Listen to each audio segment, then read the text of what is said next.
Welcome 32 and everyone. TJ Wingard here with you for another episode of Beyond the Tape presented by 32 Beat Writers. Well, yesterday we went and broke down the most impactful move from each team's offseason so far and how it changes the NFL draft.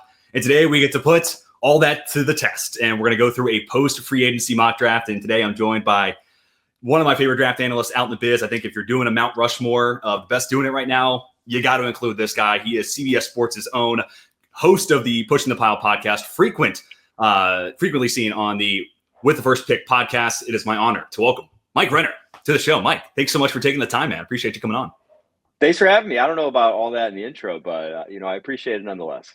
Oh, well, I said it. It's my stance. Everyone's entitled to the wrong opinion. I don't think I'm wrong, but anybody else wants to disagree, we can debate it. But cool deal, man. Mike, you've been kind enough to give us 2 rounds worth of your time, man. So I'm excited to jump into this with you. We're using the PFF mock draft simulator. And I do want to have you start us out. You're our guest. You're going to be kicking this mock draft off. And I got to know, from what you're hearing, what you're thinking, what happens here at number 1 overall? Did the Titans trade back, stick and pick with Cam Ward? Is it Abdul Carter? The floor is yours.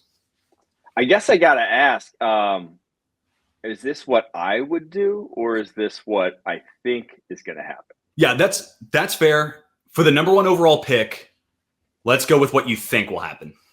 Okay. Everything else from here, you can walk that line however you see fit. For number 1, let's go with what you think will happen. I think it's the same. I think it's going to be Cam Ward to the Titans. I think at this point, if they haven't done anything at the quarterback position, if they haven't made any moves, I'm going Cam Ward here. Cam Ward, number 1 overall pick. And hey, you look at what Tennessee's done. There's not really much in the way of stopping that from happening. And you just see the body language from Callahan last year. He doesn't want Will Levis. I mean, Will Levis is my QB too. So, I'm going to lay on that sword. That was definitely a miss. But that being said, you see the body language. He doesn't want Will Levis under center. So I'm interested. I do think Cam Ward's going to be the number 1 pick. It just comes down to Titans or the Giants, really. That's what it kind of feels like it comes down to in my eyes. And then you put me in a precarious spot here with the Cleveland Browns. I think in a perfect world, Ward is probably the guy they're looking at here. You get the extension to Myles Garrett. You still could go Abdul Carter here. I don't know, man. They just push some of that money for Deshaun Watson into the future, but at the same time, with how much cap space is consumed by Watson and Garrett, kind of makes me think you kind of got to go Sanders here. I don't know. Let me hear your 2 cents. What do you think about the Browns here? If Ward goes 1, what happens with Cleveland here? I'd go Abdul Carter here, because you have Myles Garrett through 2030, and you just think of that pairing. I can't remember the last time you really saw 2 elite edge rushers on the same team. And just if you have 2 elite edge rushers, and it's maybe 2015, it was maybe DeMarcus Ware, Von Miller. Yeah, that's a good shot. Last time we really saw that. They won Super Bowl. So it's that's a pairing that you'd want. And I think they're going to throw the kitchen sink at the quarterback position. I think they'll draft one. I don't think it's going to be with the number 2 overall pick. I think that's fair. And I also think there's a world where it doesn't sound like Kirk Cousins is going to be leaving Atlanta, but so let's take him out of the equation. He would have been an easy layup for this one with his pass with Stefanski. But let's just say even if it is Russell Wilson, I'm not a big Russ guy. I'm a Steelers fan though. So, take that with a pinch of salt. I think you can win enough races to 20 with that pass rush tandem, Russell Wilson doing just enough. I think you can do just enough there to be a fairly competent team, and then you kind of roll into 2026 and reevaluate the quarterback position. Or like you said, maybe it's Jackson Dart top of the 2nd round. Maybe it's, Jalen Milroe if you're feeling froggy. But you did make it a little bit easier here at the number 3 overall pick. So I toss it back to you. What do you want to do here with the Giants? I'll go Travis Hunter here. Okay. And this is just me saying that I don't like this quarterback class outside of Cam Ward. I really don't. If it's, again, the guy I'm taking number 3 overall after Cam Ward, how much better do I feel about his tape this year than the guy I could get at 34 overall or 66 overall? It's not that much better. I just don't in this draft class, unfortunately. But I feel a lot better about Travis Hunter's tape than any wide receiver or corner I'm getting at 34 overall. So if I'm the Giants, pair Malik Neighbors with Travis Hunter, that's, a lot of quarterbacks can succeed in that situation then. Yeah, I think that's totally fair. And I mean, they're still in the market. Rodgers, will he, won't he? Will he go to the Steelers? Will he go to the Giants? TBD on that still at the time of recording, or the Russell Wilson option live for them as well. So I think that's totally fair.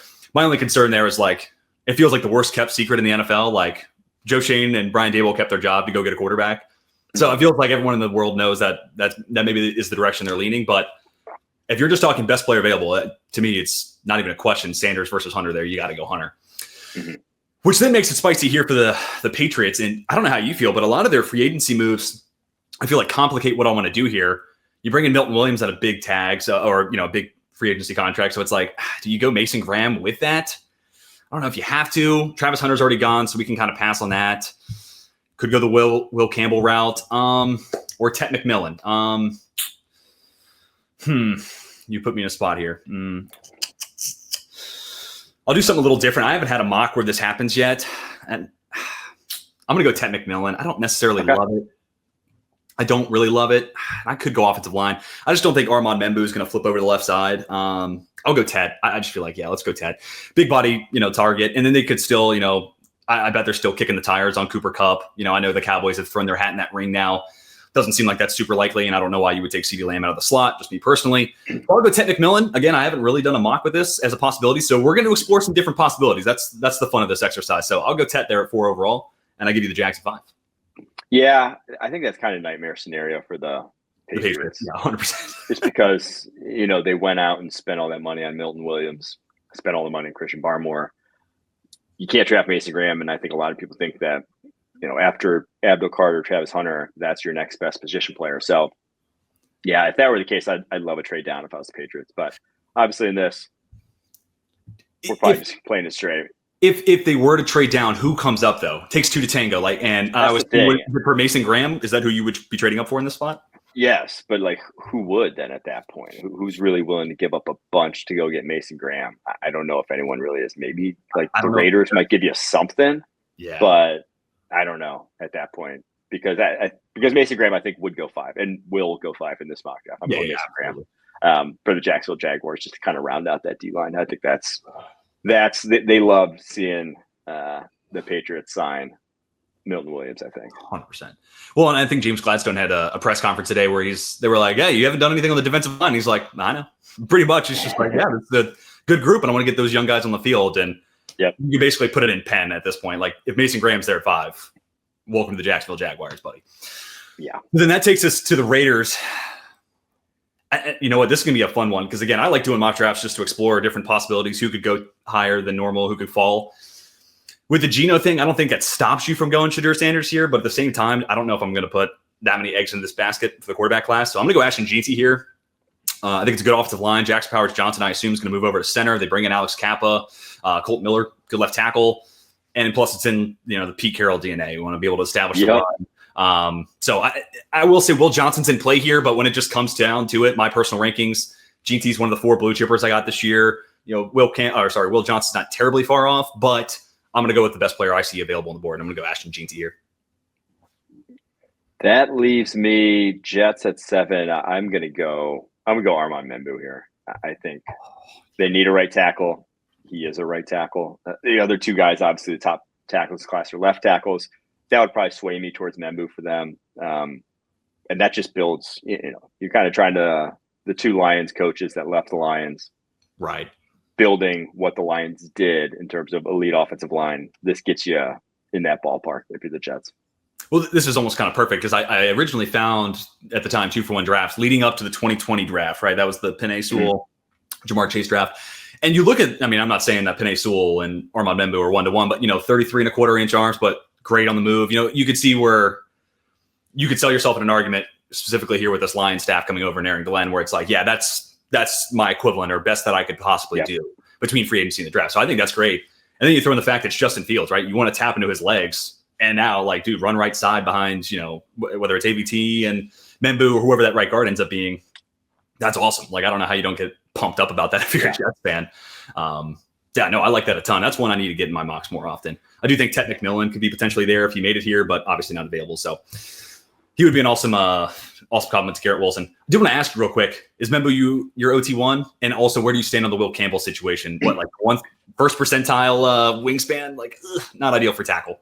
I know. Yeah, I actually have Kelvin Banks, my OT1. I Okay. think they're both great. They're both my top 10 prospects. I have Campbell's guard.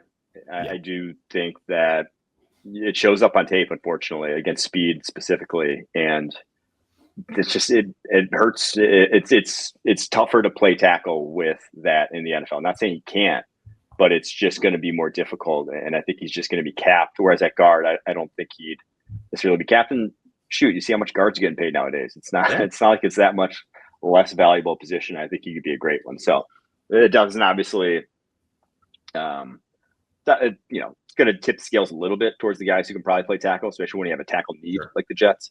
But I don't think it falls Campbell down too far on any boards. Yeah, I agree with you. Like, I just can't see a world where he gets past Dallas. Like, if you're going to find a guy to replace Zach Martin, like Will Campbell's like your dude right there. So I agree. He's still like a top 12 lock. But at the same time, when you're talking New England at 4, something like that, it's like that arm length and specifically the wingspan, that's kind of prohibitive if we want to play him a tackle and draft him that high. So I'm with you, lock stride there. That brings us to the Carolina Panthers. I'm going to go with my guy, Trevor Sycamore's mortal enemy, Jalen Walker. I'm just playing. Oh, but, take him at 9. Oh, you were going to take him at 9? Yep. Sorry. Yeah. Which that would be a hell of a fit too, honestly. I think that would be a great fit there for the Saints and get a little bit younger at linebacker. You look at what Carolina did. They wanted Milton Williams, but then they kind of pivot to Treshaun Wharton and, Bobby Brown III. That's cool, but nothing really impactful there at the edge. I've been kind of calling Jalen Walker, my agent of chaos, kind of referencing Heath Ledger's Joker and, all this talk of the offseason of Denver's Joker desires. But I think that same is true on the defensive side. And it's going to take him and Nick Emanwari, to me, are like such boom bust prospects because it's going to take the right defensive coordinator. If you just line them up at a set position, doesn't really feel like you're getting the most juice out of that squeeze. But I have faith in Ejiro Evero to be that smart DC, utilize him in sim pressures, rush from both sides.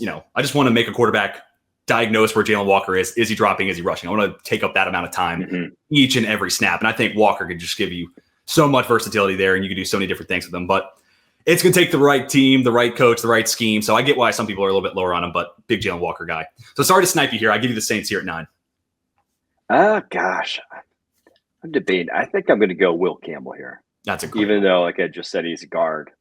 I'm happily drafting him to that Saints offensive line that was kind of a mess last year. Obviously, it's a high pick for a guard, but I do think that you're building a really good run blocking offensive line at minimum there if you draft him. So it kind of completes the set of what they got there up front. Yeah, and I mean, I live in the Commonwealth of Virginia. Love to see ODU guys in the league. Nick Saldiveri versus Will Campbell, not even close. Not even close. Yeah. So I'm with you there. I think that's a plug-and-play option there at left guard, which then brings us to an interesting kind of point here for the Bears. This could kind of send us in two different directions. My most recent mock, I went Shamar Stewart here. He's my edge 3 at the moment. And I just think Dennis Allen, I know it's Mickey Loomis who made the picks, but toolsy, traitsy, like everything you want in an edge rusher, explosive, size, length, all that sort of stuff, power. That's a hell of an add to a defensive line that I don't think Dayo Odedingbo stops you from making that big. I don't think Grady Jarrett slows you down here. But at the same time, I have this battle, and I want to come back to this point when we talk about the Packers and Rasheed Walker. But if you have to say Braxton Jones is good for a 5th-round pick, is he actually good? If you have to put that caveat in there, is that the direction you really want to have long-term? And they put such an emphasis on overhauling that offensive line that I'm kind of leaning Kelvin Banks or Josh Simmons here. Simmons' tape's great, but it comes against a pretty bad competition. I still like him, but I'm going to go Kelvin Banks. Yeah. I get where he'd probably be an awesome guard. I don't discredit that, but I don't see anything on his tape that says move him. So I'm going to keep him at left tackle, and I think it's a great scheme fit. And all of a sudden, it's like that offensive line with him, Darnell Wright, those interior upgrades, that's a top 5 unit in the NFL, and that's exactly where Ben Johnson wants to be. So I'm going to go off the tackle here for the Bears. Yeah, that's where I would have went. I like Kelvin Banks a lot, like I said. And I'm chasing high end with that O-line. Braxton Jones, like you said, great for a 5th-round pick. You're not getting high end out of that guy. So right. I'm chasing an elite offensive line if I'm Ben Johnson. Totally. All right, I got 49ers. This is interesting. I just think they need pass rush. And I think at this point in the draft, the best true pass rusher is Mike Green. Okay. They need someone opposite Nick Bosa along that defensive line. So I'm going to go Mike Green there. Yeah, no, I think that's a great fit. And it's one of those things, you look at the Browns O-line last year and the 49ers D-line last year, and you're just used to them being great. Mm-hmm. And by like week 8, I was like, wait a minute, neither one of those units are all that good. Like, honestly, they're kind of weak points of those rosters. So it's kind of interesting how that kind of played out. And to the point about the Bears and Braxton Jones, bounce back to that. No one ever says Puka Nacua is good for a 5th-round pick. He's just a good football player. So again, adding that caveat feels like you're hamstringing yourself. I will say 49ers, Chris Grusick, one of the best defensive line coaches in the NFL. I would love to see him get Shamar Stewart. So I did want to throw that out as an honorable mention. That would be, I think, ideal for him. Yeah. And it would be pretty sick to see what they could do with him. So Dallas Cowboys here at 12. This is a fun team to look at. I don't really think their free agency has moved any needles other than you bring back Osa Odigizua. That 3-tech spot's big for Matt Eberflus, so I'm probably not going to go Walter Nolan here. I'm a pretty big Walter Nolan guy. Otherwise, that would have been a pretty hot fit for me. I like Omarion Hampton. He's the 15th player on my board, but I don't know if there's just more fish to fry with this team. I almost do wonder, do you go no Armand Membu here kills me too. I'd almost just play him at right tackle over Terrence Steele. What to do? Damn, I might have to go receiver here. I don't really love any of the value, any of the pick. What would you do here with Dallas at 12? Gosh. Yeah, I don't love the receivers this early. I think they're all kind of mid. Will Johnson? What do you think about Will Johnson here? I mean, they should realistically have 2 starters on the outside already.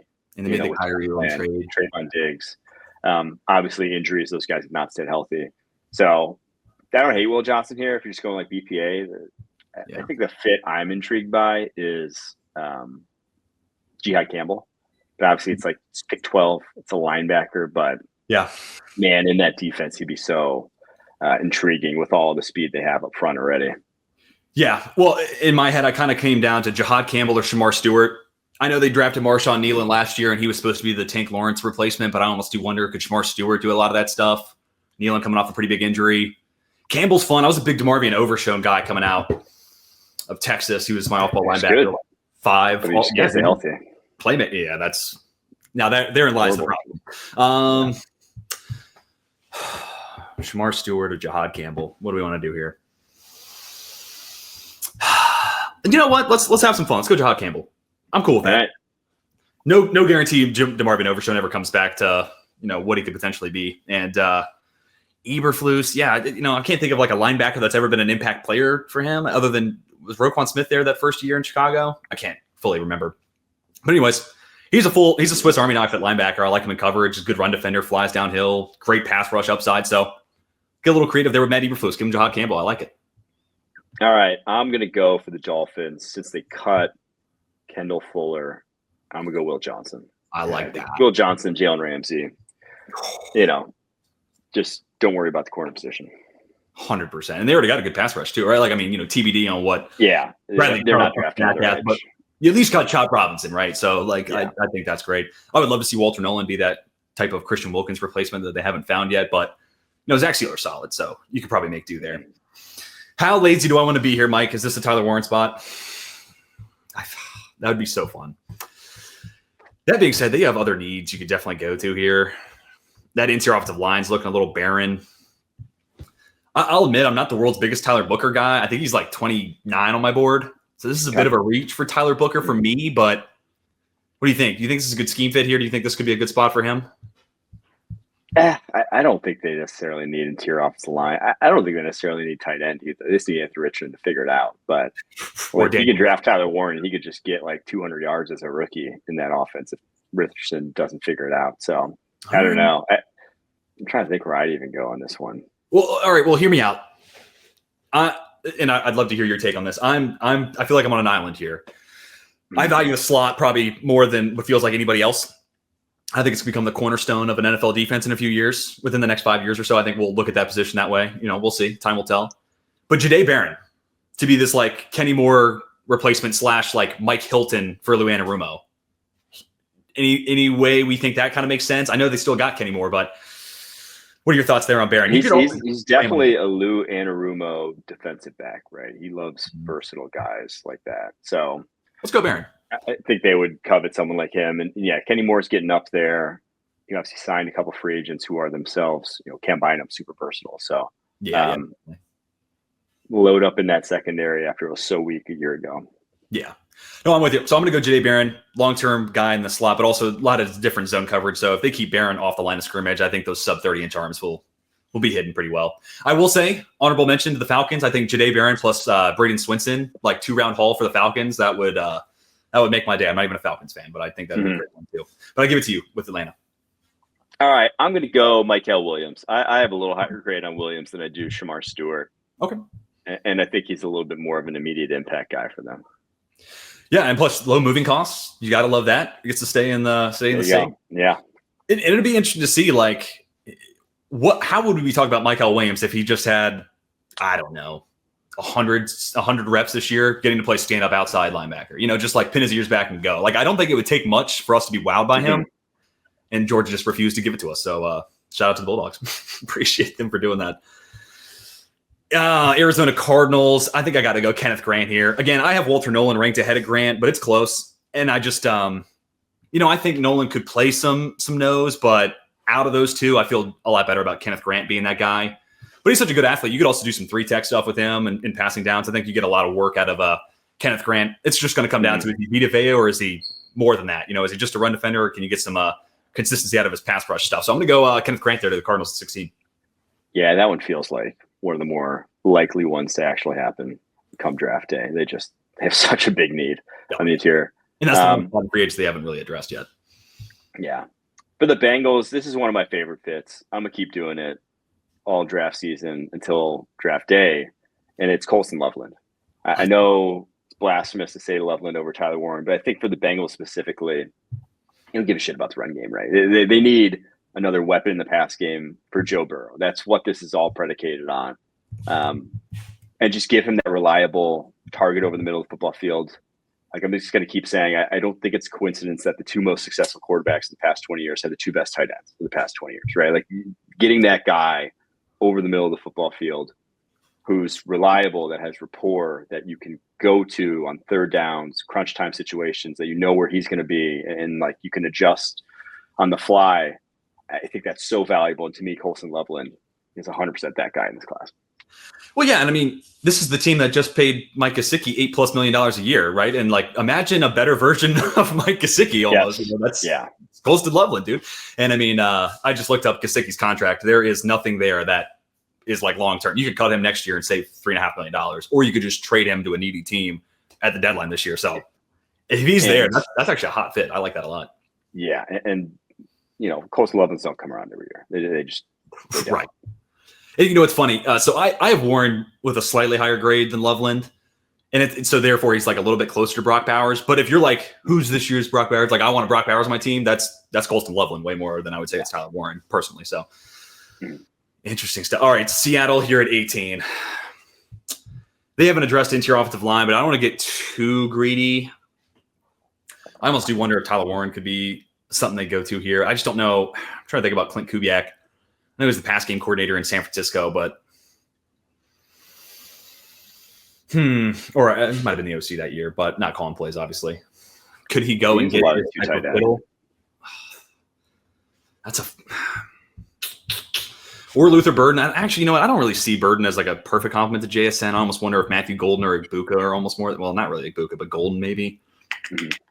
Could also go edge. I think that's a spot where this team can get better. I don't know. Am I crazy going Tyler Warren here? Try to give Clint Kubiak a kill? No, I think Tyler Warren's solid. I think for them, they're not going to – I mean, at least what they did in New Orleans last year, and maybe that was just based off of what the personnel they had. They ran so much just two wide receiver stuff. They're two tight ends or either a tight end and a fullback, or they really were not putting three wide in the football field. So, yeah, you still need that one wide receiver, but Tyler Warren can be your move – tight end / fullback / whatever the heck Taysom Hill was in that offense last year. 100%. I know. I like that a ton. Also, like Jawan Johnson to Tyler Warren. Give me Tyler Warren for sure.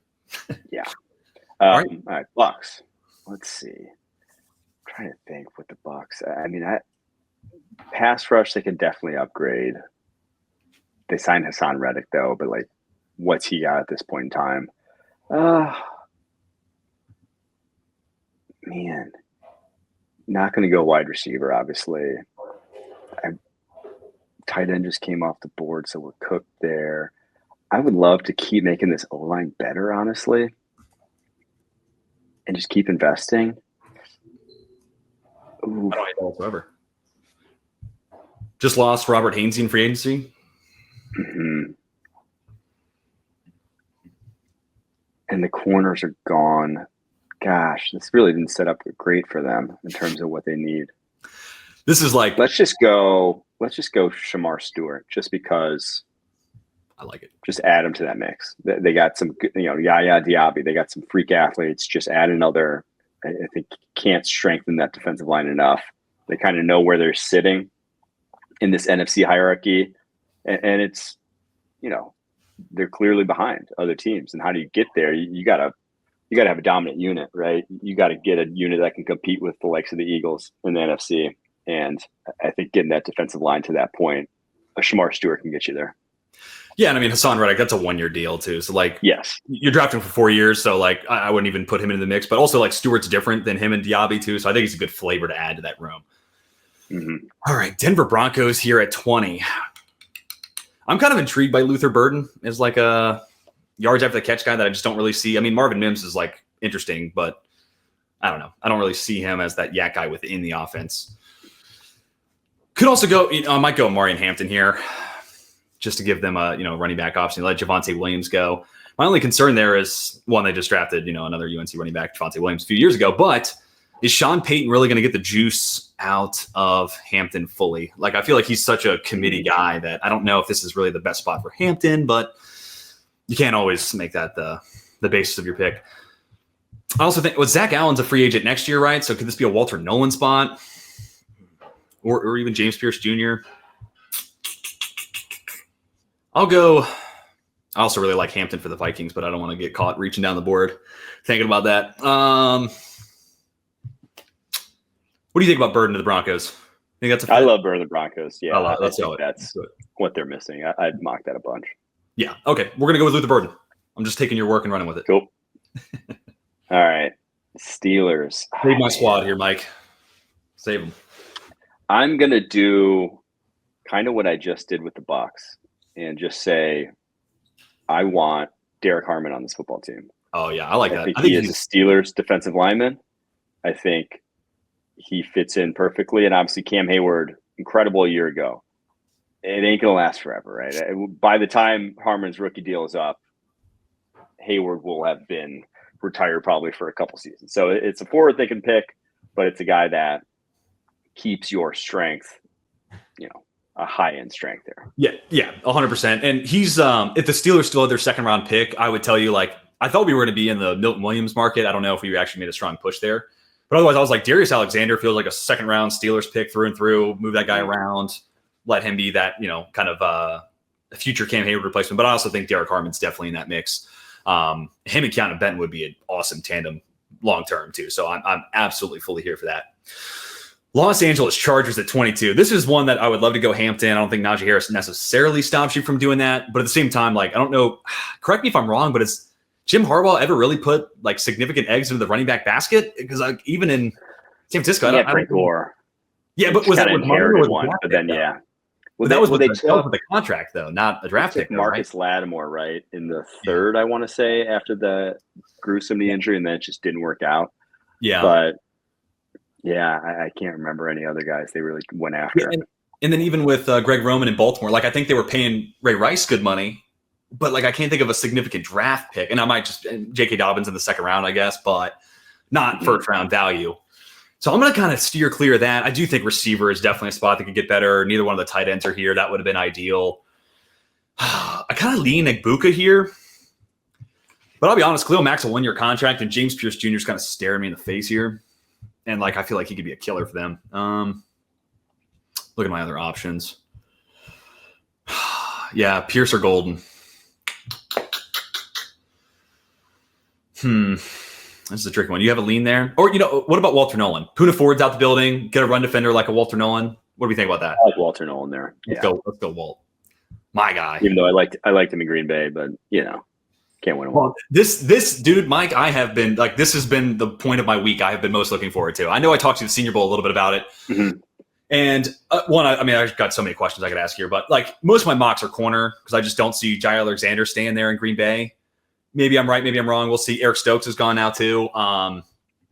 But my most recent mock, I went left tackle. And it's the Rasheed Walker, Braxton Jones thing where he's good for a 7th rounder, but if we're always mentioning his draft status, how good is he really? So I give you the floor. Corner, Interior D-line, I think, is another spot. Yeah, if Walter Nolan gets here, that's a hot ad next to Devontae Wyatt. Or you could go corner here. Floor is yours.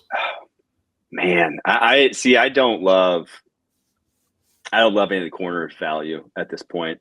Okay. I would love a corner for the Packers. Ideally, it's coming like round 2, round 3. I think if you don't get Jade Barron, you don't get Will Johnson, and obviously then Travis Hunter, I'm out of the cornerback class in the first round. I'm not sure I want any of those guys that highly. I would honestly rather draft Malachi Starks and ask him to play corner before I draft than any of these corners. I think he's that good.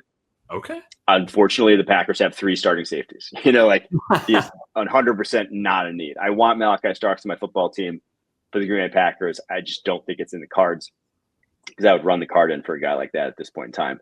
But, man, the way the board shook out, I really do love Donovan Ezeraku. I think they want more of an athletic edge, like that weak side defensive end in their scheme, speed guy who can really add some juice off the edge. So I'm going to go that route. I like him better than Pierce a little bit. So we'll go Donovan Ezeraku. And obviously the connection with Jeff Hafley there, that one's just like a softball. Yeah. Okay. I like it. I dig it. And actually, I just double checked my big board. Yeah. It's funny you mentioned that. Like, yeah, I have Azaria Thomas, the CB5, Amos, the CB4 at the moment. And they're like in the 40s for me. So I guess I'm technically there with you. Like, you get past that top 3 and maybe for the right scheme, you could talk late first round, like Washington, maybe you could get a guy there, but otherwise it's like, don't really need to force that here. And I got to ask you, like, Benjamin Morrison, like if Jeff Hafley's going to go back to running man coverage, Ben Morrison in the second round. Also, have you heard anything about I would love it. Ben Morrison's actually my top available corner right now. Okay. I just think they steer clear usually of injury guys. The Packers do. So but maybe in the second, maybe there's a fly there. Could end up. Minnesota Vikings. This is a spot where, I love what they've done in free agency with Hargrave and Allen. Hargrave's coming off an injury, so TBD on that. But I think they put themselves in a position to trade back here, really, if I'm honest. They only have, I think with the comp pick, I think they have 5 picks now. It's just, even with the comp pick, they have 4 picks, 2 in the top 100. So that's not enough. I just don't feel like figuring out who's going to trade. So I'll put my hand up. I'm being lazy here. And I don't know who would come up and who would be for, to be honest with you. Unless it's Pierce, maybe Simmons, maybe one of the receivers. So I think I'm going to go Amari and Hampton here. I think he fits zone and gap scheme. Corner here, but again, I think I'd just rather take a swing of the bat at that in the second round. So I'll go Hampton. Aaron Jones, this blew my mind that he had a career high in rushing last year. I was like, what? Like 1,100 yards, 1,150 or something like that? I was like, no way. Maybe that tweet was a typo, so we'll see. But I was like, well, I'm kind of flabbergasted by that. But he's still getting up there in age. Injury questions are always a concern. And Hampton's just an easy guy to get on the field. I think he's a good pass protector, good pass catcher, and obviously his size, acceleration, speed, all that stuff comes together to be a guy who should be leading a committee by the end of his rookie contract. So Amari and Hampton to the Minnesota Vikings. All right. I got the Texans, and I almost have to do. I'm going to go. I just got to go like best offensive lineman available at this point. I don't think we've taken Tyler Booker yet, right? Nope. No, we have not. All right. Where's Trev having that? I'm looking. Oh, he has at 48. Not a Tyler Booker fan. I'm going Tyler Booker here. Because you could draft Josh Simmons. Sure. I have him as a better player.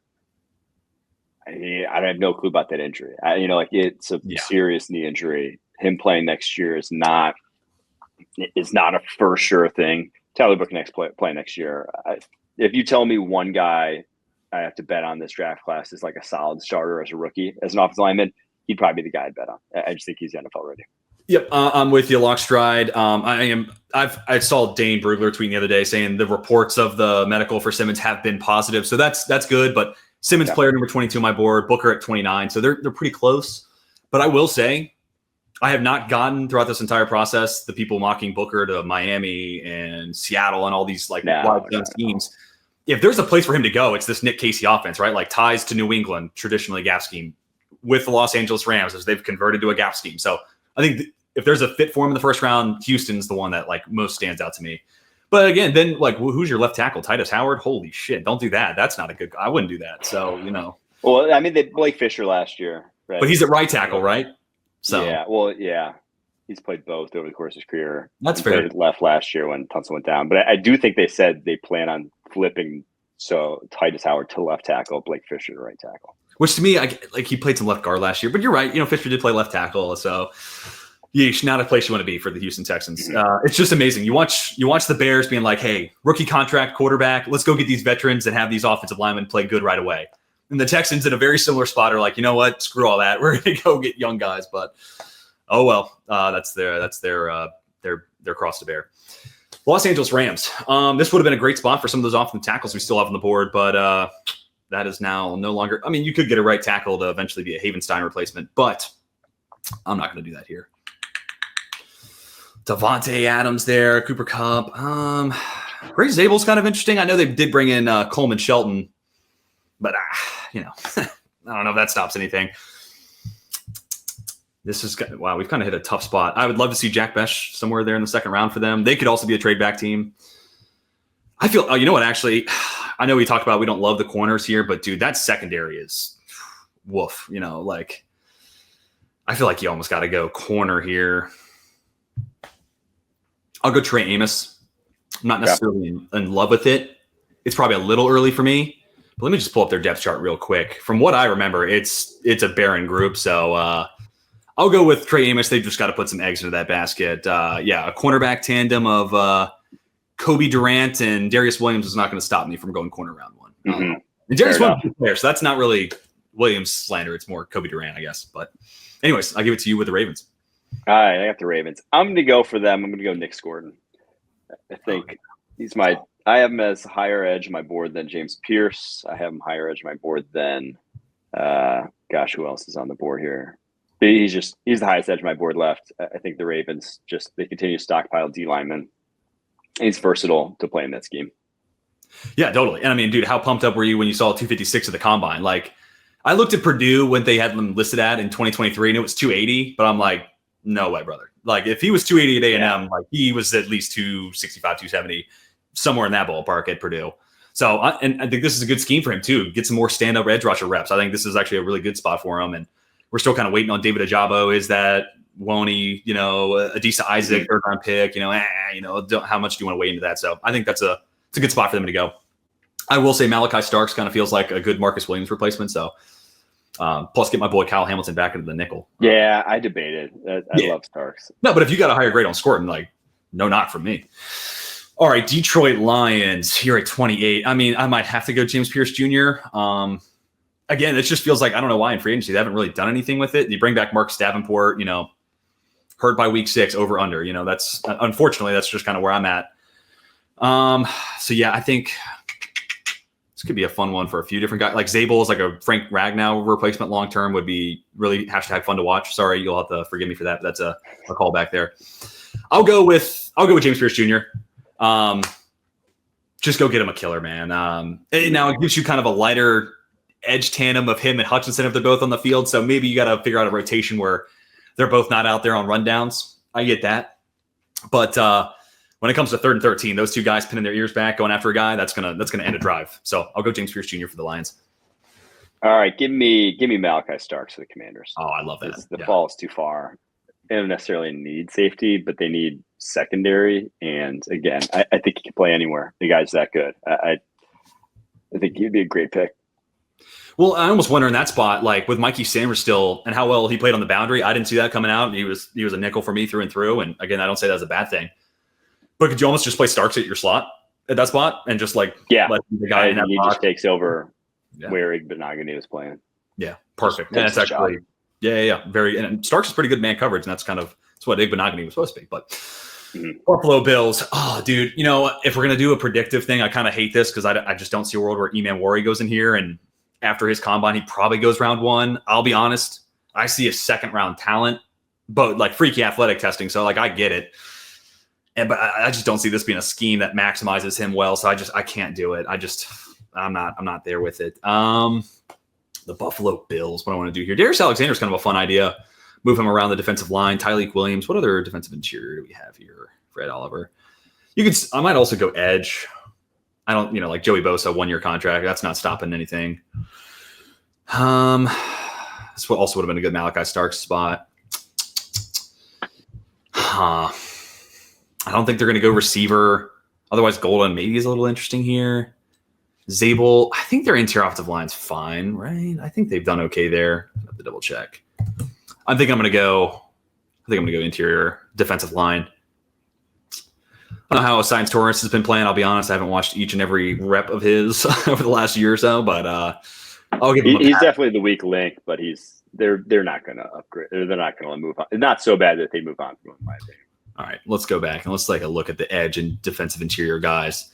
Again, Darius Alexander, the Senior Bowl, man. I mean, he was moving up and down the D-line, so he could almost just be your Swiss Army knife. Like, where do you need a guy? Let him go play there. TJ Sanders, Tyleik Williams next to Ed Oliver would be a lot of fun just because one guy's strengths perfectly match up with the other one's weakness. But is Tyleik really the 30th best player in the draft? I've been a long Tyleik Williams supporter, but I don't know if I can get fully there. I'm going to go Darius Alexander. Really the only knock I have on Darius is that he's 25, but I also see him as someone who's move-in ready.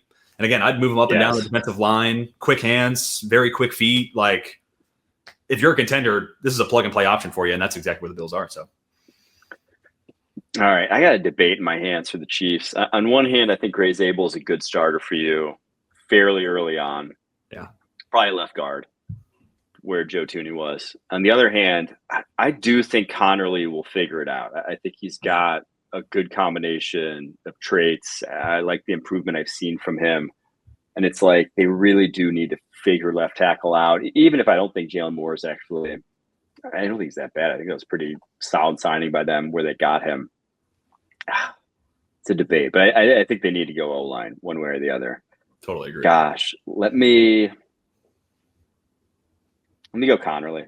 I like it. I think he's a little high on my board. I think for the Chiefs now, they've taken this type of tackle the last 2 years, right? Guy's just not quite ready. Right. But I feel much better about Connerly than I did about Suamataia, than I did about Wanye. I think he's just a much better prospect on the whole. And so I think he'd even maybe play guard for you right away too. Yeah, and I think that's the other alternative. I was going to shout that out. Same thing with Simmons. I think he's got some guard experience, if I remember right, from San Diego State, but could also go there.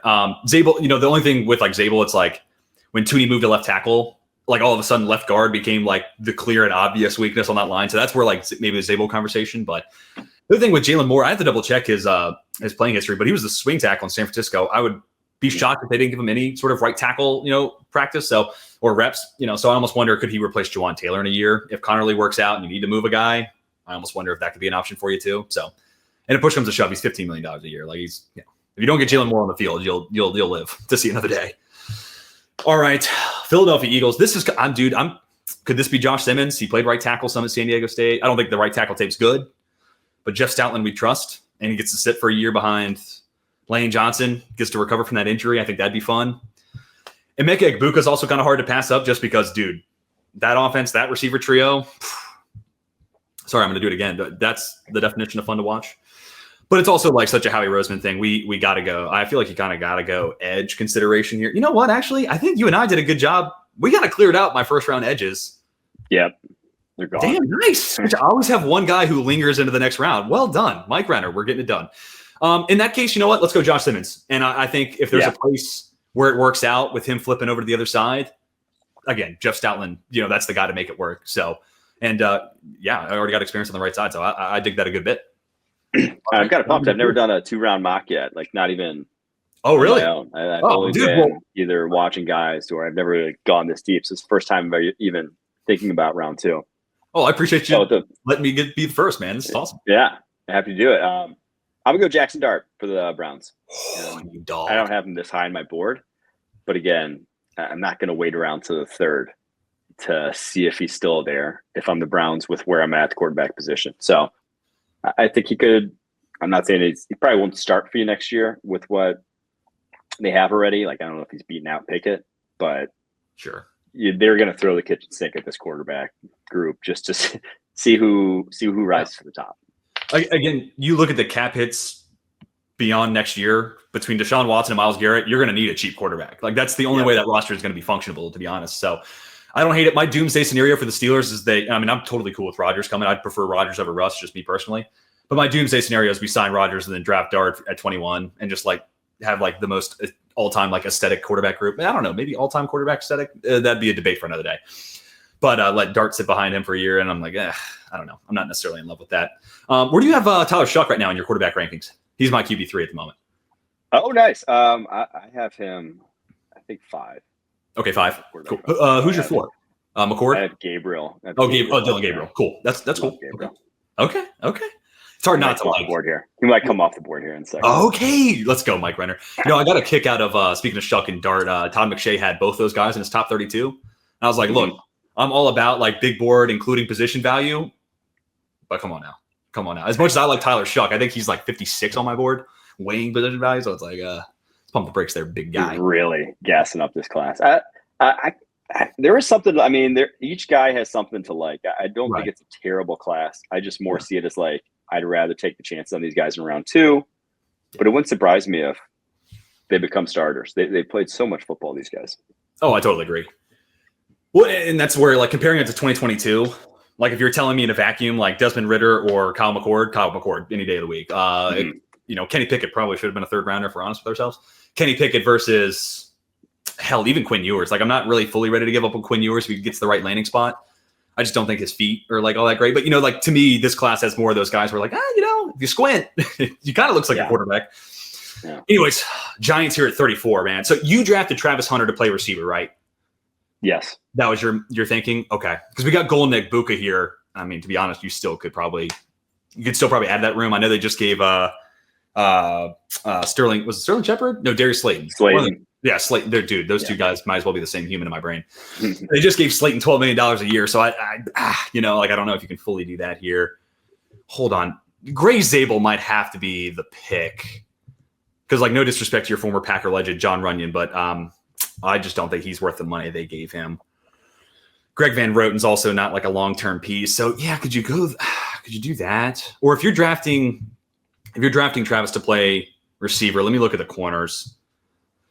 Could go Azaria Thomas. I just worry. Shane Bowen's still the DC, right?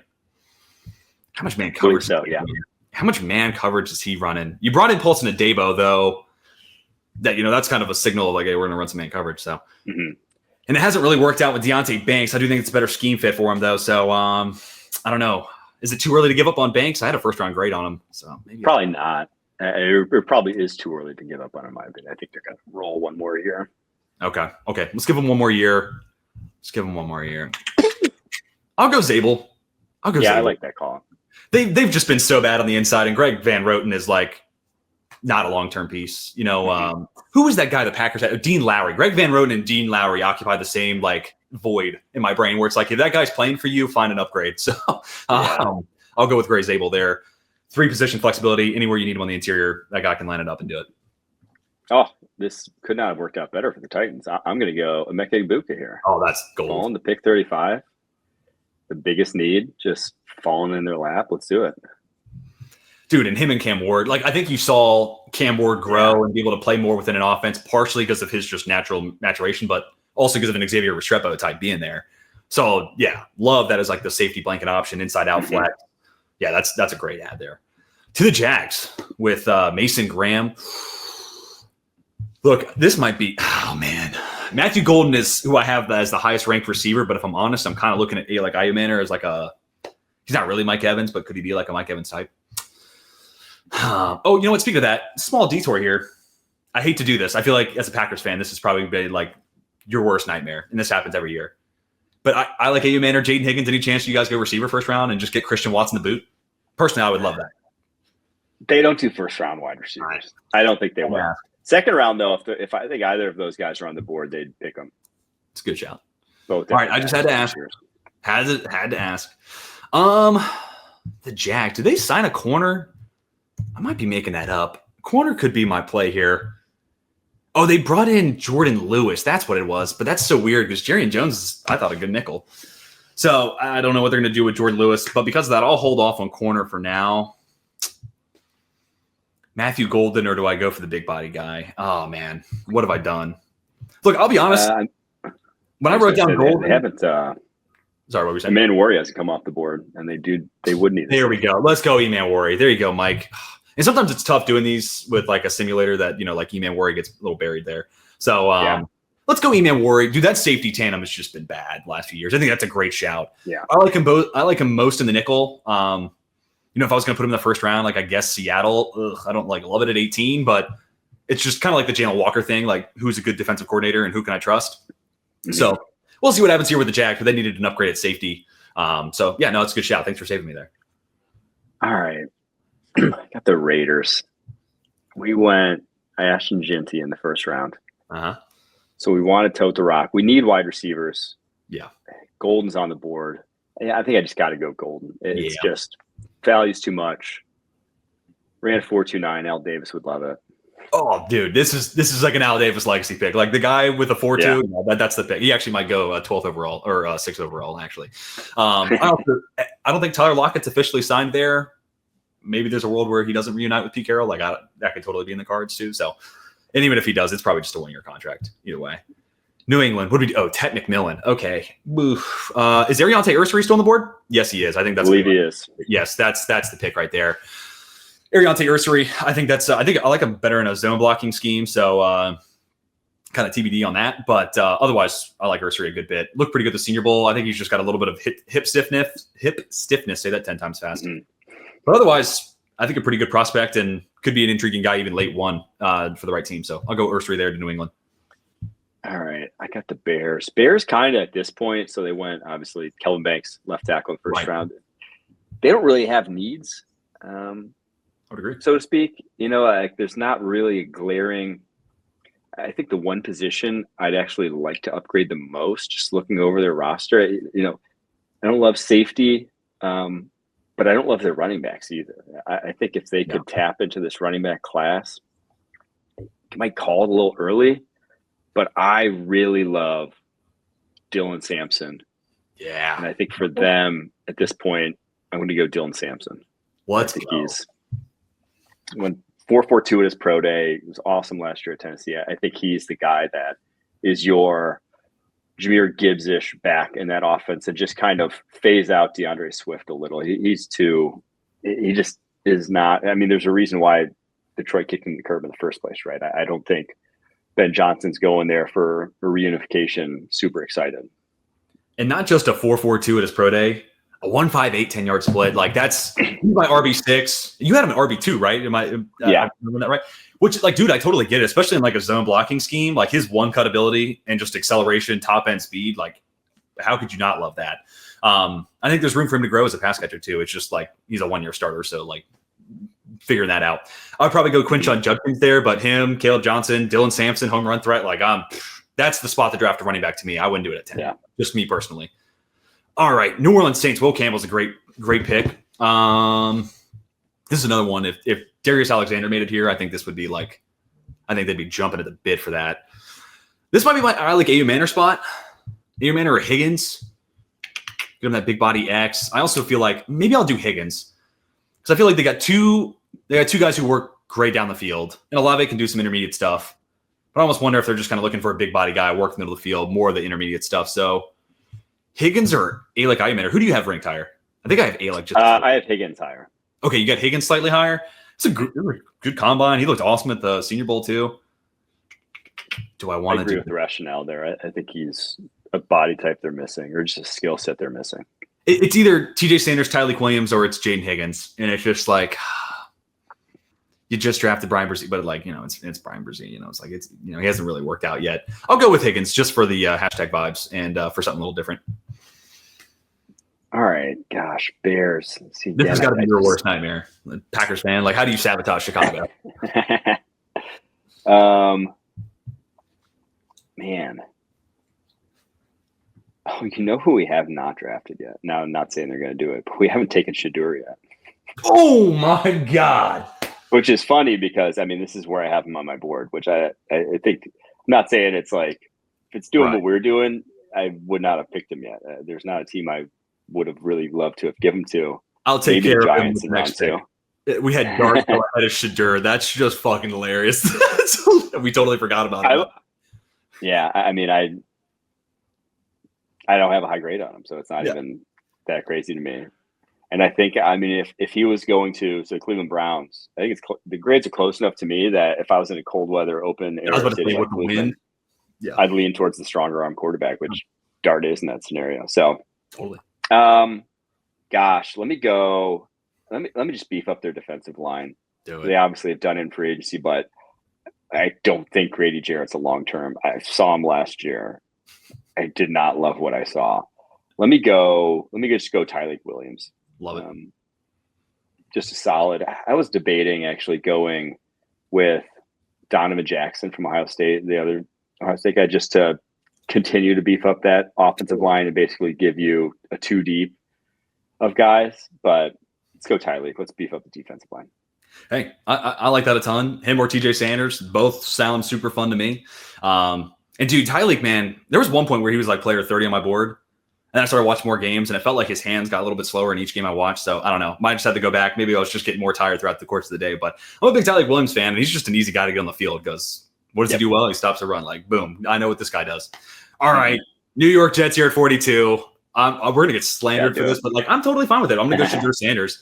And like, let's be honest, like every year there's a couple guys where you're like, whoa, why'd that guy fall so much? Like my grade was here or whatever. There's always a few surprises, right? I mean, like Big Ben fell to the 20s. Rodgers fell, not to the 40s like here, but also the QB classes, comparatively speaking, I think were very different than this one too. So Shadur Sanders falls into the lap of the Jets. This would be, and you know what else could feed into this? I don't know if he's actually doing this, but let's say Dion is involved in this process and he's saying, no, not there. New York, yes. Like maybe that makes a part of this too. So, all right, let us know in the comments, how crazy is that Shadur at 42. I love it.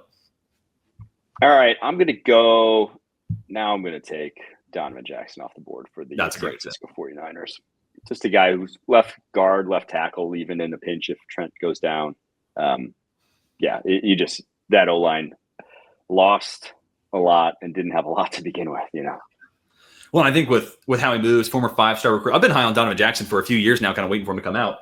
But yeah, this was especially in the college football playoff, like this at a different position, albeit, but that was kind of his coming out party. And dude, him and Trent Williams next to each other, stretch left, Yep. Just keep it going.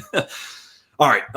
Dallas Cowboys. All right. When Jahad Campbell, I know they brought in 2 running backs, but calling Miles Sanders a Jag might be a compliment. I think I might have to go Quinshon Judkins here. What receivers do we have though? They do need to add to the receiver room.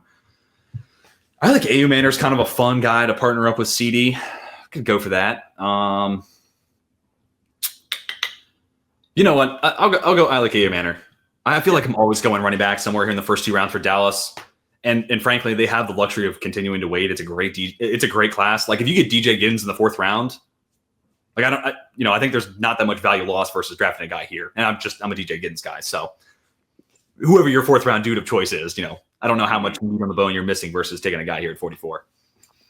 All right. I got the Colts 45. Whew. I would love to have gone O-line, but really any O-line I liked at this point, I think it's just gone. I think it's over. The offensive line class, the way we've hit it at this point. And their secondary. So in the first round, we went Shadé Barron for them. Yeah. The secondary is loaded now. After that pick, it's like, totally. All right, cross that off the board too. So it's a little early for me for Demetrius Knight. I think about his position I could attack, but he's 25. And could this be a Mason Taylor, Elijah Arroyo spot? Oh, tight ends. I mean, I know you said round 1 you don't need it, but what about round 2? Yeah, right. I'm not as high on those guys. Like I like this tight end class, but it's like I have a bunch of guys I like at pick like back into the 2nd round. To me, this still feels just a little early. And Ferguson was your tight end 3, right?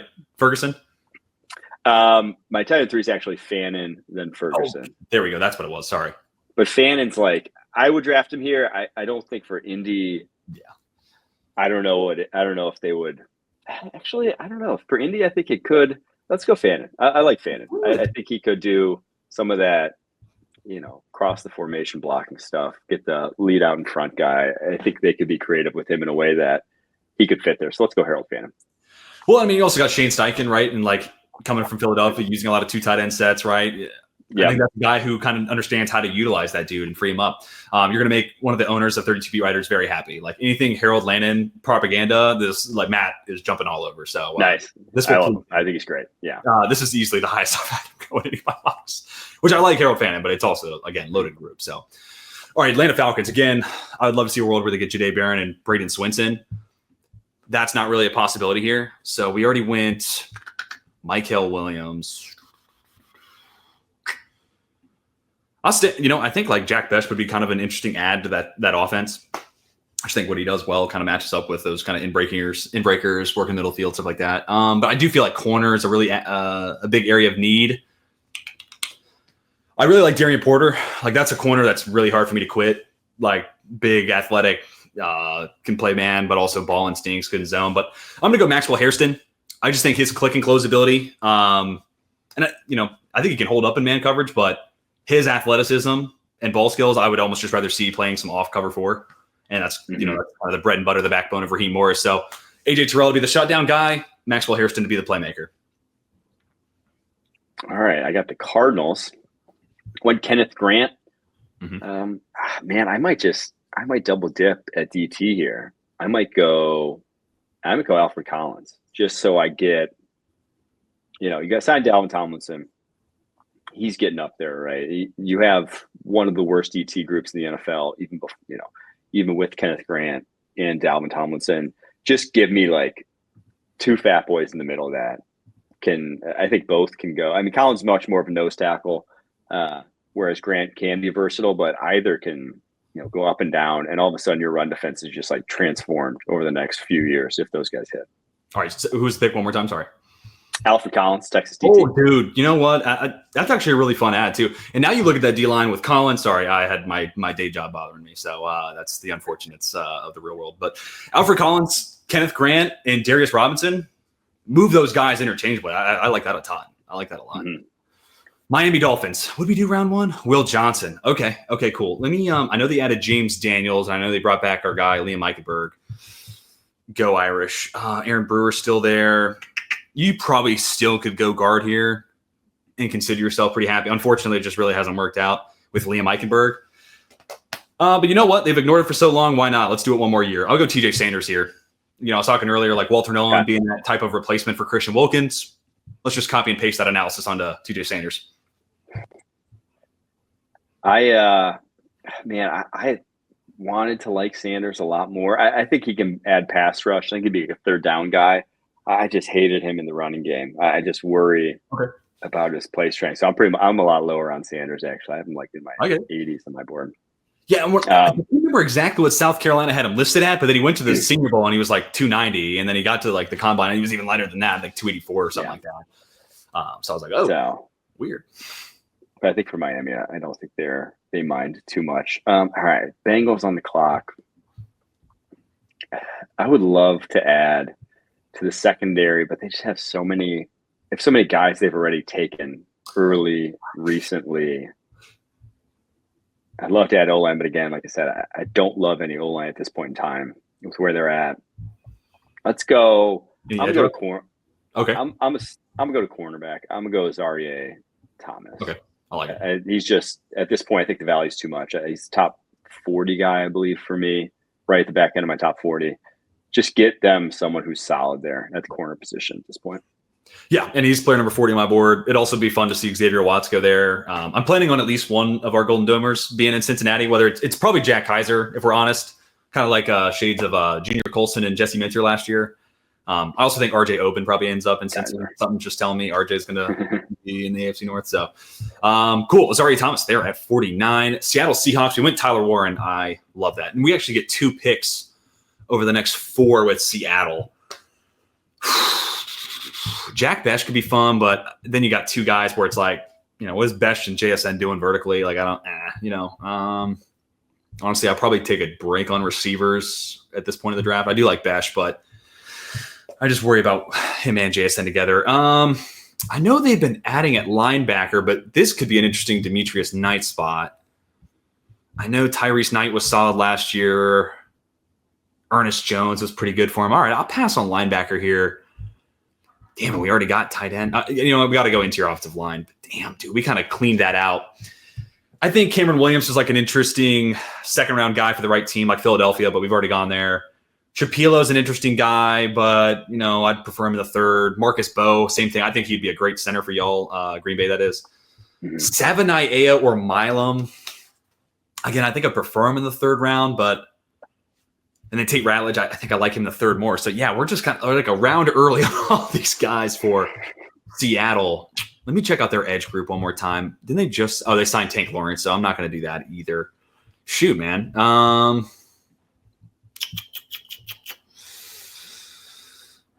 of left without a great option.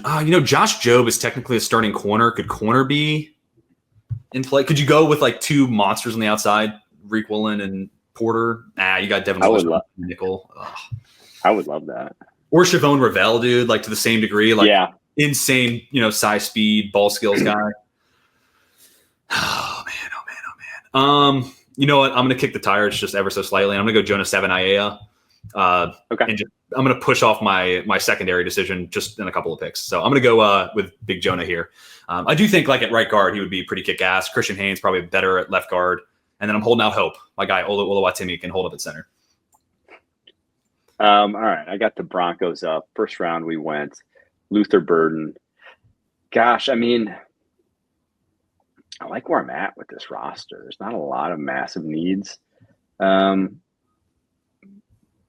Probably could just stand to add maybe a DT to the mix. But, yeah, I'm not sure there's any guy that I really am going to bat for at DT at this point in time. The highest one on my board, I think, is CJ West. Not sure I'm taking him if I'm Denver Broncos here. You know who I think I'm going to go, and this is maybe a little bit of a reach, but I like him for the Broncos specifically. I'm going to go Wyatt Milam. I have him 51 on my board. This is pick 51. Perfect. I think he can be anywhere on that interior you need him, and just be a depth piece to keep your offensive line a strength for this team. So, yeah, an experience in zone and gap scheme, so you can be kind of versatile with him. It's funny. I said, 7 a.m. Milam, I'd probably prefer him in the third, but here we go, getting them off at 50, 51 respectively. They're just good football players, and if you're going to draft a guard, like that's a good spot with how we've kind of depleted the board. I also think linebacker's still in play for them. Greenlaw coming off an injury. Demetrius Knight's kind of an interesting guy for them. But all right, back to Seattle. It's decision time, Tej. What do we want to do? You know what? Because like I said, I think the nickel's a great place for Witherspoon to be. I think that's kind of where you maximize his value, but you do worry about the hits he could potentially take long term. So I'll keep him there. I'll go outside corner. Chavon Ravel, Darian Porter. Let me just double check my rankings. I'll stick true to my word. We'll go Chavon Ravel.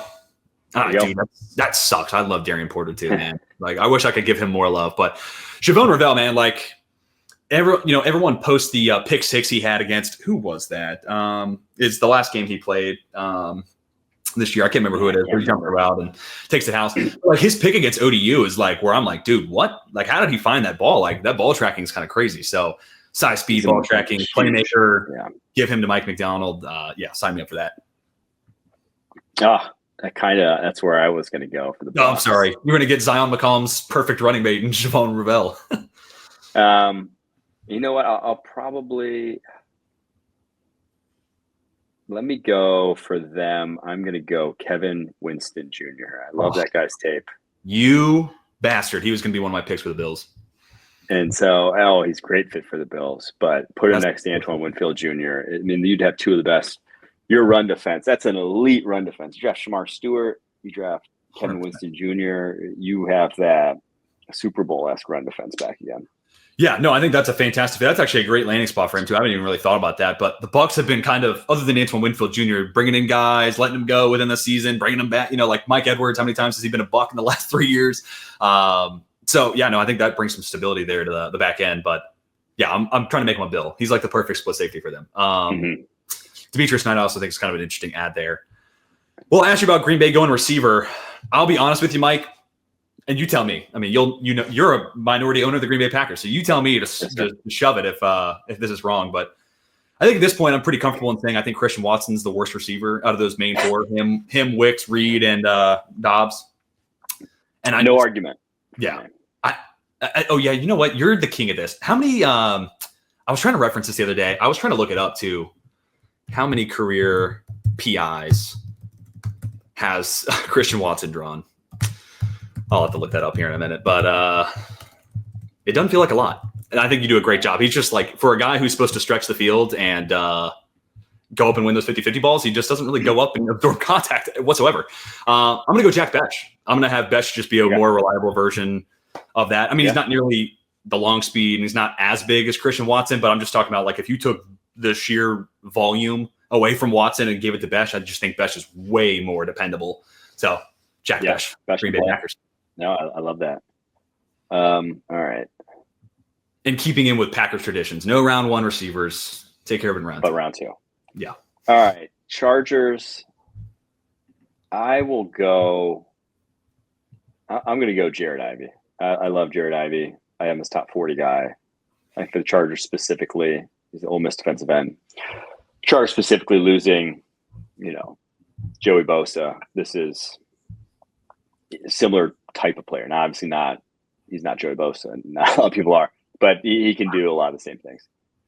Yeah, no, I like Ivy. I like Ivy and Birch, and they feel like the two edge rushers kind of lost in the mix this year. Like there's so many guys that people want to talk about that those two kind of just get lost in the ether. So I appreciate that. Appreciate that shout out. Who else in that mix? I like Braden Swinson. I've kind of been a late riser on him. Alex from Hail Mary Sports at the Senior Bowl was like, dude, watch him. You just got to watch him.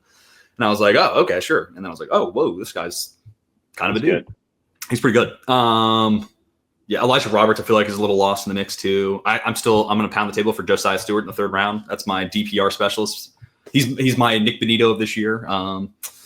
Buffalo Bills. Well, you snaked me, and you took Kevin Winston Jr. away from me. That being said, I think Notre Dame ran more cover one than anybody in college football last year, but I think Xavier Watts is a good enough player to make this work. So my initial lean is Watts here. I think linebacker's an option too. Braden Swinson would just be kind of fun to add in. You already got Darius Alexander, but just go get two dudes. Carson Schwessinger. Hold on. Let me look at the Bills linebackers. I say all that. Let me double check it first. Milano's getting up there. Terrell Bernard. But they have Dorian Williams, Terrell Bernard. Dorian Williams. Top 3 rounds. They probably won't go back to that well. King of the Tulane way. So I'll go Xavier Watts here at 56. They have got to get better. Like, it's cute. They brought back Damar Hamlin. It's a good story, but everything else has just not been there. It hasn't really been the same since like the second to last, maybe third to last year of the Poyer Hyde tandem. So I think they got to invest in that. All right. I got the Panthers. They went Jalen Walker first round. Gosh, I'm looking at my board. Some of my top players available.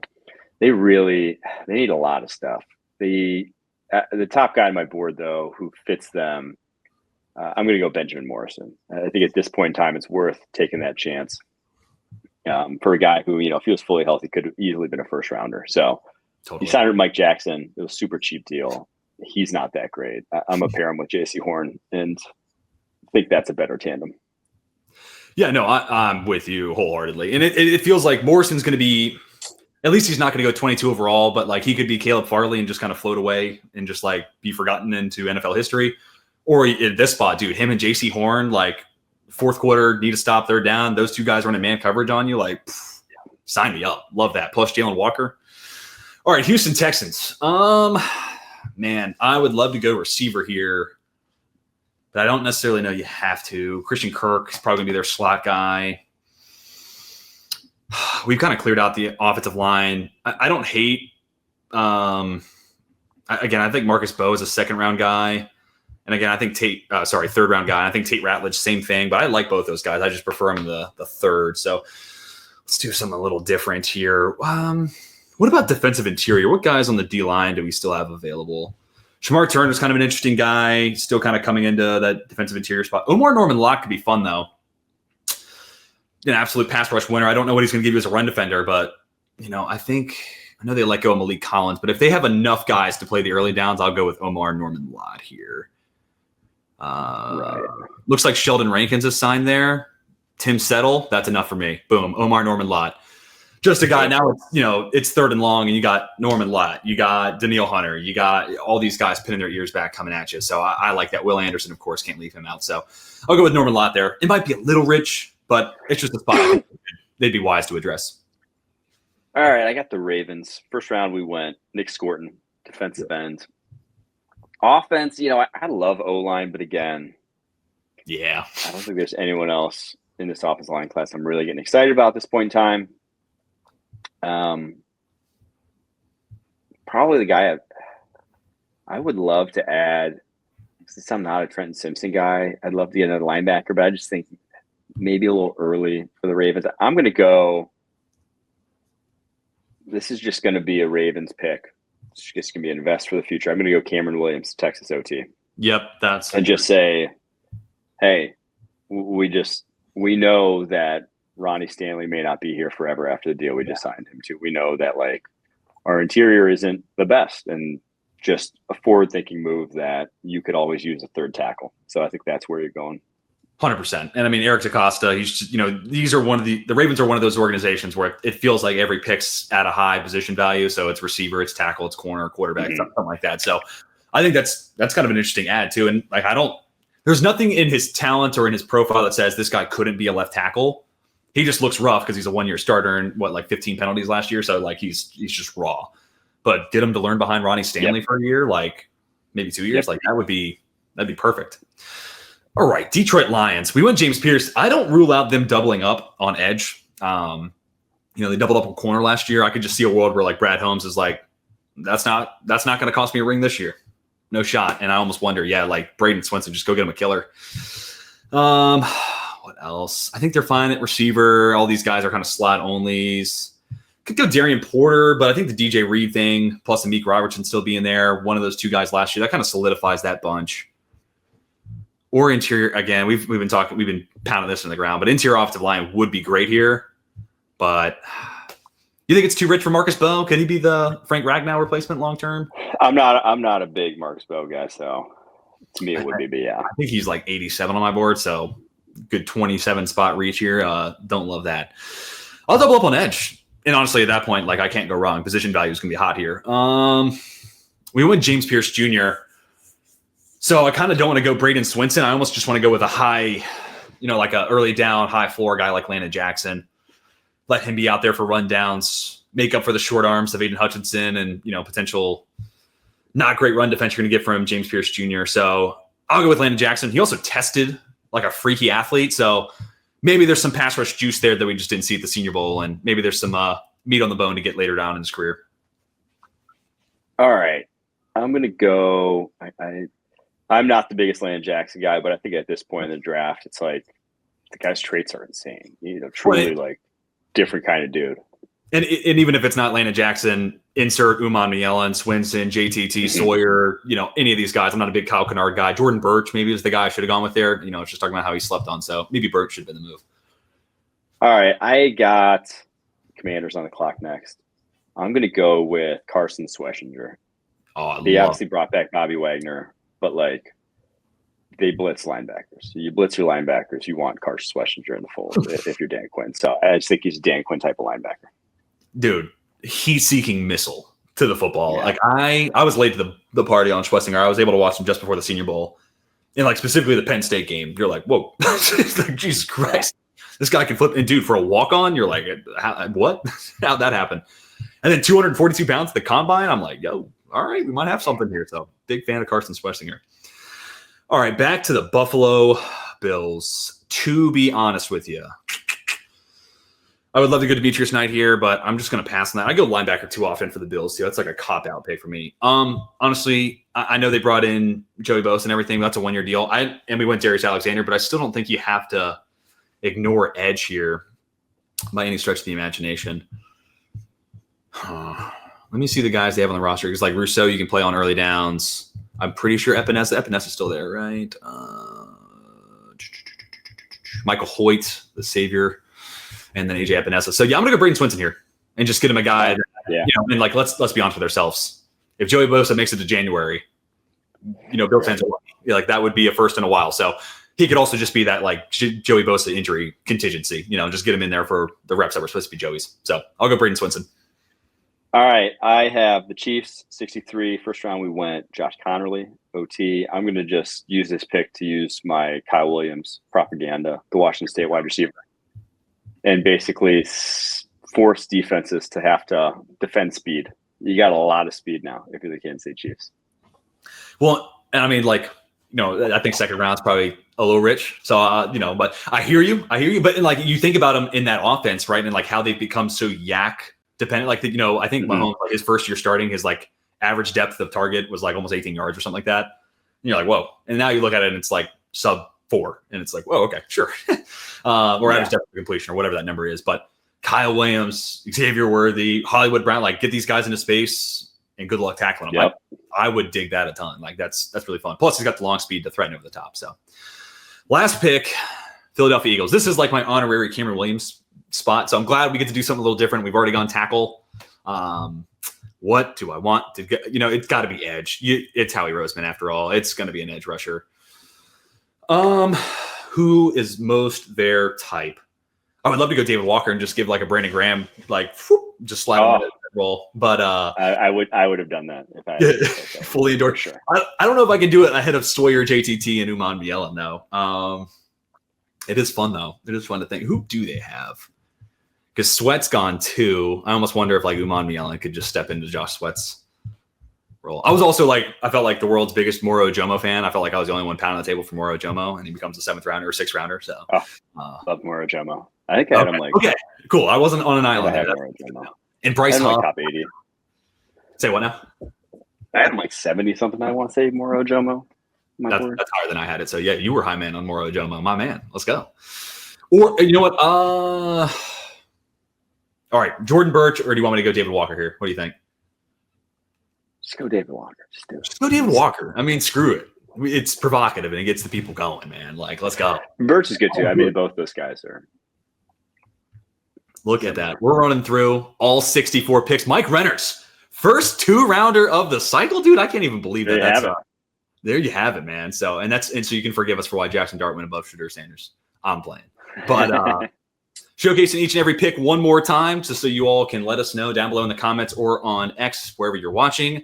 Let us know who went too high, who went too low, and who's your favorite squad, and what'd you think of the haul that we gave your team. Of course, now I want to turn it over to the man, the myth, the legend himself, Mike Renner. Where can the people find you? You can find me on X at Mike Renner _. You can find me at Pushing the Pile. We do twice a week, but then also I do a Monday show called The Draft Lab on CBS Sports Network. It's at 1 p.m. Eastern. So go check that out if you want my draft takes. Which after this, maybe you don't. Maybe you're sick of draft take. Like, hey, I stand by what I said earlier. To me, you're on that Mount Rushmore. I put you right up there with, Dane and DJ. So I'm a big fan of your work, and I appreciate you carving out some time for us, man. Yeah, for sure. Thanks for having me, DJ. No doubt about it, man. Well, that's going to do it for this 2-round post-free agency mock draft. Again, let us know those thoughts down below in the comments. For Mike Renner, my name's TJ Wingert. For 32 Beat Writers, we are signing off.